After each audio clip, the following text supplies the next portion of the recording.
Sugar Ray, Ali, Joe Frazier, don't stop me. He think he Holyfield. Iron Mike, 4/5, let him feel what the iron like. I think I'm Mayweather, back out, streaming money in the bank, pulling stacks out. I think I'm Kodo, Shane Mosley, Slow Jeff, anyone who owns me. Is that the fight you want next, Manny?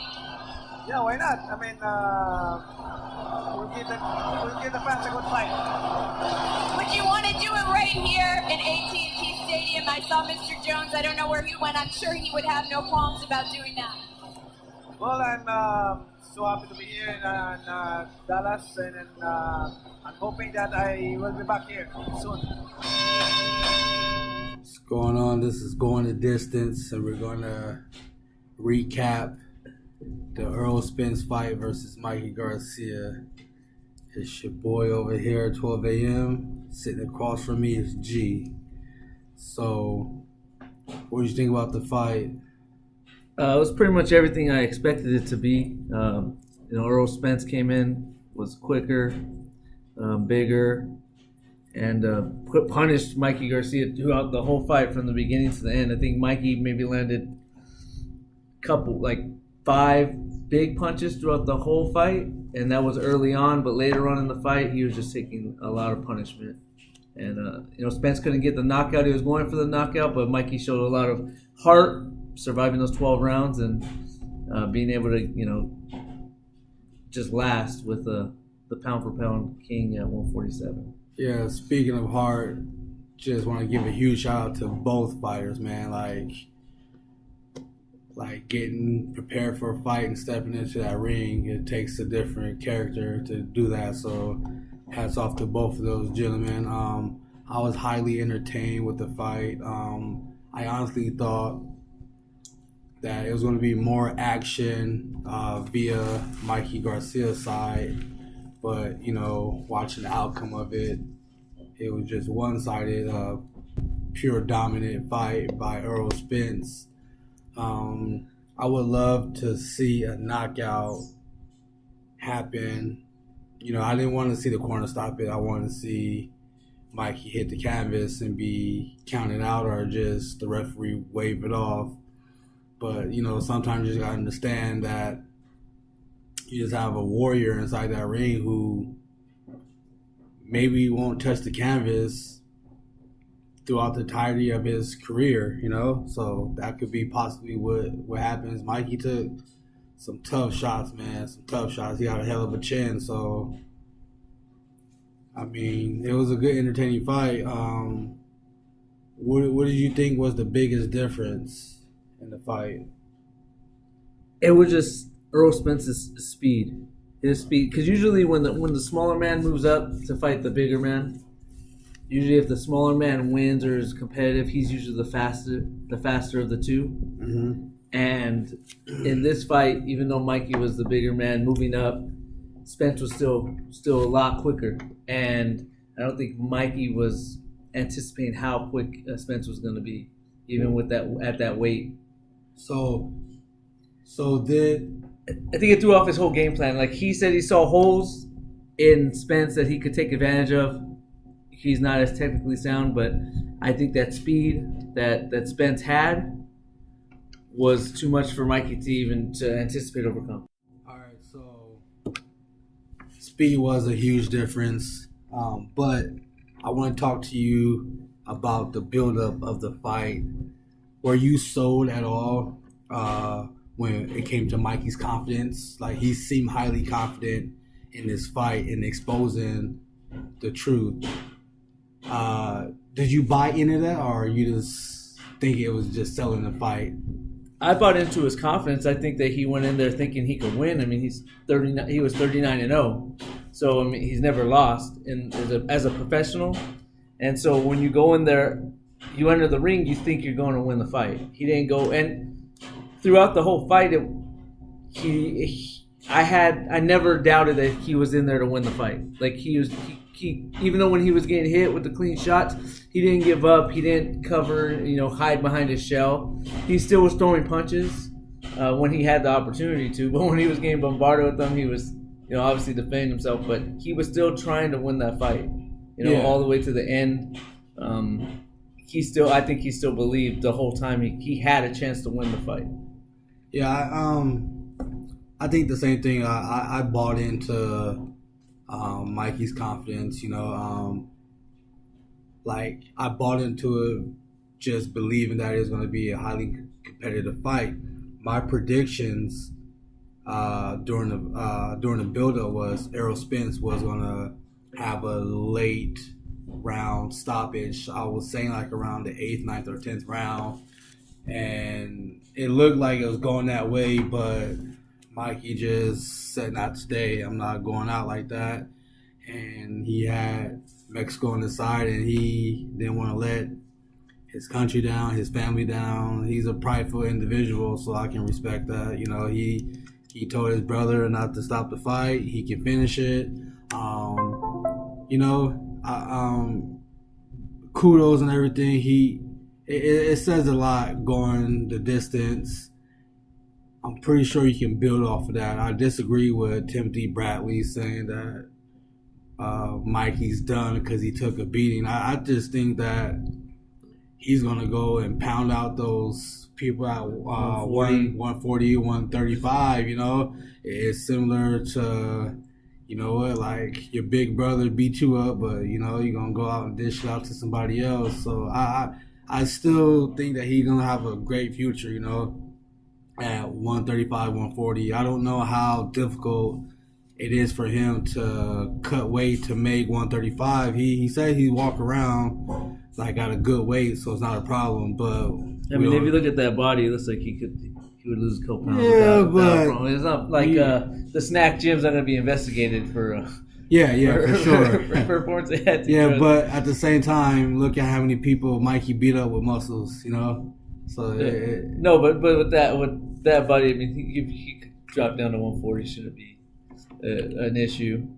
All right, so for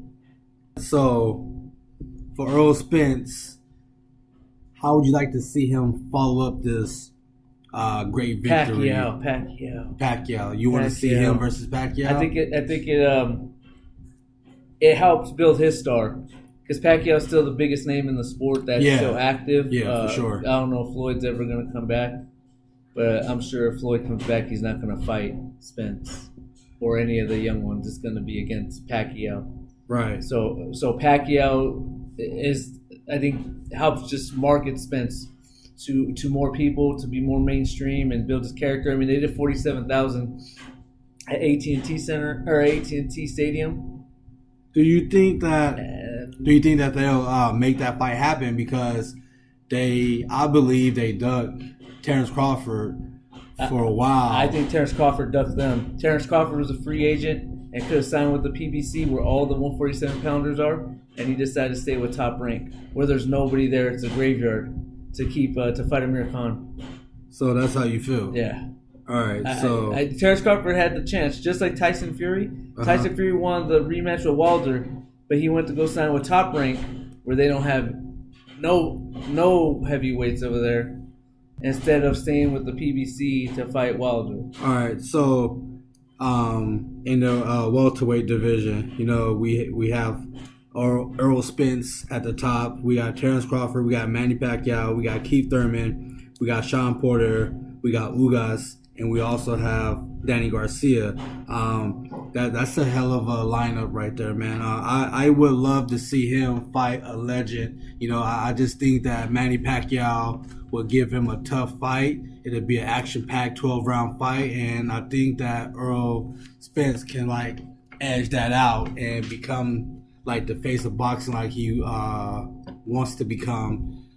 One thing about Errol Spence, he has a name and a following. People want to watch him. He has a fan-friendly style that entertains. And he gets the job done. So he represents the USA well. And he's not kind of a villain persona. He's just more of the he will talk smack about other fighters, but he's not in that villain persona like Floyd Mayweather was. He talks smack because he answers. Yeah. He doesn't lead, but he was on Mikey Garcia's head all during the training camp. He said, man, talk like how you talk to Ellie Setback and all those other interviews. He said, I watch everything you do. So he was stalking Mikey Garcia.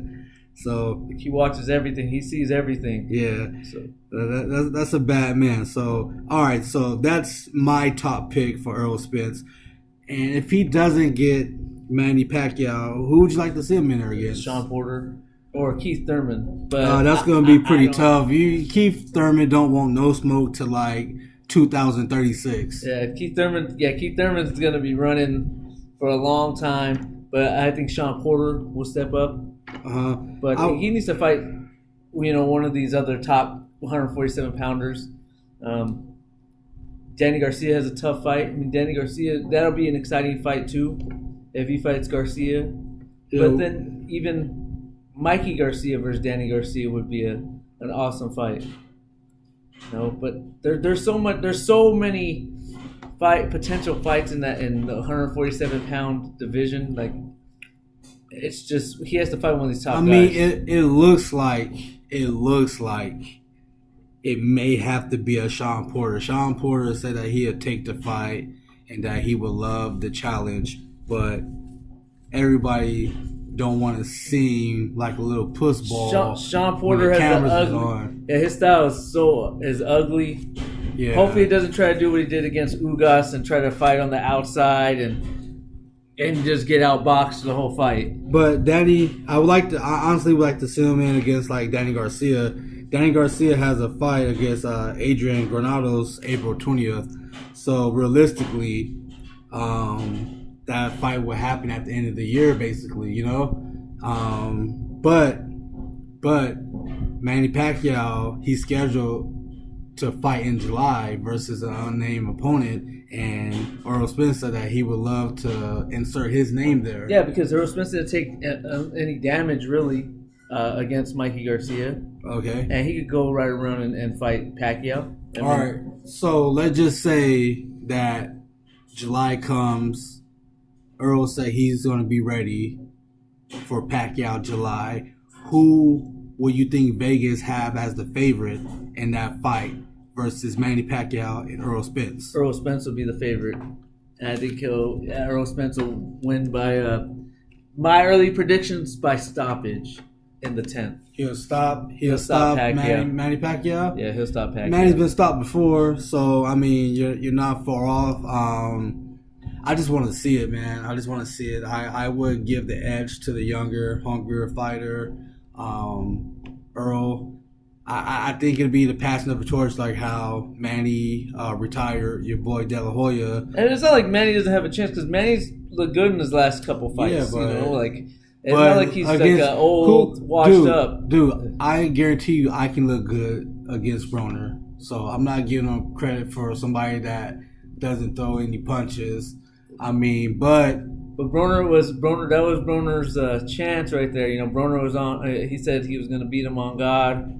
He put that on the God hood, in them? on God in them in the hood, and then he went and got worked for. And then I give him like Lucas Matisse, the machine. He came back. I mean, I didn't expect him to get stopped at all because Manny Pacquiao hasn't had a knockout in like damn near 9 years. Yeah. And he stopped Lucas Matisse. So I was impressed by that because I know Lucas Matisse is a hard fighter, but he does have the tendency to quit. Against Victor Postol, and then he quit. And then against Horn, Pacquiao beat Horn. He might not have got the decision on the judges' scorecard. Oh yeah, for sure. I definitely thought that Manny Pacquiao beat your boy Horn. But it is what it is. So it's not like he's just a pedestrian out there that's going to get beat up. Pacquiao can still fight, can still throw hands, and he's still dangerous. I mean, as long as he's in the ring, he got that power. That's the last thing to leave a boxer is their power. So he's still dangerous in that ring. All right, so now we covered what's next for Spence. I would like to see what you think what's next for Mikey Garcia. he has the option to go ahead and fight a lightweight at 135. He also can fight at junior welterweight at 140, and also come back to welterweight at 147. So what would you like to see from Mikey? Well, if the two sides of the two companies on the opposite sides of the street could come together, it'd be nice to see him fight Lomachenko. That'd have to happen at 135. I don't know if Mikey could get all the way down to that, or if he needs Catch weight, catch weight. But if he wants to stay at 147 because he feels that he did well at that weight and was able to stay 12 rounds with the best 147 pounder, then I think he should fight Danny Garcia at 147. All right, who do you really think he can beat at 147? Danny Garcia. And who else? Probably like the Sean Porter fight. I think he has a chance against Sean Porter. The Sean Porter style, just that come in with the head down, swinging. I don't think Sean Porter is gonna outbox him. But he can just rough him up and try edge him out in 12 rounds. Yeah, but it'll be a close, dirty fight. But I think he has a chance to beat Sean Porter. What would you think about Mikey Garcia against Terrence Crawford? How do you think that would play out? I think it might be a replay of what we saw Saturday night. Maybe not as much, not a complete shutout, but I mean, it'll probably be a decision for Crawford. What would be a good test? I mean, coming off a loss, and also Ugas, he came off of a loss that was controversial. That would be a good bout. Yeah, Ugas would be a good bout. I mean, even if he wants to see how Granados is. I mean, Granados would be a good bout with him too after that Danny Garcia fight. Jesse Vargas would be another good one in there. I mean, there's a lot of fights from Mikey, but if Mikey wants to keep fighting the best, I think he's better off going to 140 or moving down. If he wants to be like champ and being the best in the division. At 140, it's not too many like big names for him. But like a Victor Postol, like that would be a good fight for Mikey at 140. Then, I mean, you can go with like a Maurice Hooker. I don't think they would take like a Regis fight right now. That might be a little bit too dangerous. That kid right there is pretty powerful. So I'm not sure. But then you go back down to his weight class at 135. There's really nothing there. He blew everybody out the water. You got Lomachenko, but who knows if he can get that fight like in the near future? Yeah, Top Rank likes to freeze out PBC. They fighters want to stay away from them because if you go to Top Rank to fight against Crawford or against Lomachenko, then they want to be able to have you for another fight. If you win that fight, they're going to be your promoters for the next fight or promoters for 2 fights, and fighters don't want that. Yeah, they want to have more control over that. So that's why it makes it tough. So with Mikey being with the PBC signed to Al Heyman, it might be hard to get that fight with Lomachenko. So would you think it'd be too soon for like a Teofimo Lopez to go up and fight Mikey at 135? Yeah, but they're in the same ballpark because he's with Top Rank too. Oh, okay. Yeah, so it's just, and they're saving Teofimo Lopez to fight Lomachenko. That's what Bob Arum's doing. Bob Arum's. How soon would they make that fight happen? Because they were talking about it for April. Well, Teofimo Lopez was talking about it for April because when Lomachenko didn't have a fighter, you don't think that's like TBA. You don't think that's like a little too soon? Like, when... if a fighter wants to test his greatness, I don't think it's ever too soon. I mean, Lomachenko was fighting for a title in his, second fight? Yeah, but that's because he had like 300 amateur bouts, and plus he came in as a pro in his late 20s. I think he was like 27 when he turned pro. He was ready to go for it. Let's go. Yeah, but you have to have a fast career when you make your pro debut at 27 years old. But the reason why these fights never happen is because we want to let them marinate. Same thing with when Gamboa was going to fight Juanma. They never fought because we wanted to let the fight marinate, and there's and now it's too old. It's too late. Juanma gets knocked out by Salido, and we don't have the fight. So it's just when they're ready, they're ready. That's why I see it. They're a fighter. They want to go in there. I'm always saying Conor McGregor had 0 boxing matches before he stepped in with the GOAT. Really? You know? Yeah. Really? And hey, he didn't say I need a tune-up. He went in there and he trained and he went in there and fought him. And you gotta give credit to him, because there's fighters that don't even want to go in and fight the best. He went in there. This is the best guy in boxing. I don't have any fights, but let me go fight him. He lost, but he caught him with an uppercut, and he made it interesting for a couple rounds. All right, guys, that wraps up our review on the Mikey Garcia and Errol Spence. We'll get back to you guys next week. Thanks for tuning in, and we appreciate all the views. Just go ahead and subscribe to our channel. We'll be very thankful for that. This is Going the Distance Boxing with 12 a.m. and G. You guys have a great night. Bye.